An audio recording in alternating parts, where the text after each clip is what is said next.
Have you ever been in a situation where you're implementing some code, but not everything can be done right now? You want to make a simple reminder for you or your colleagues so that they know that this VI is incomplete.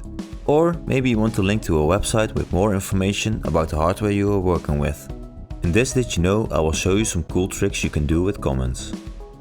I'm creating a comment by double-clicking on the diagram. This comment is starting with an hashtag. This is how you make a bookmark.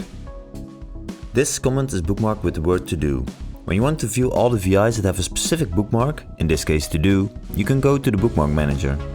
Here you can view all the bookmarks you made and quickly go to the VIs that own them by double clicking. This will open the VI and highlight the comment.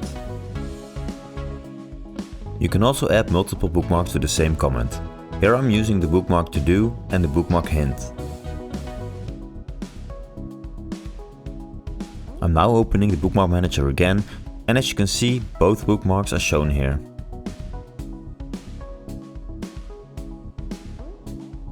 If you want to take commenting to the next level, you can even pass in URLs like documentation or a link to the issue tracker.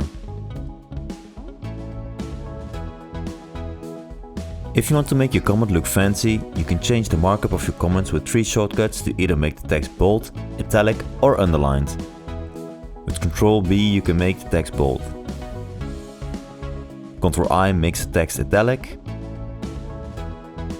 And Ctrl U makes the text underlined. Hopefully you will now use comments in a more productive way.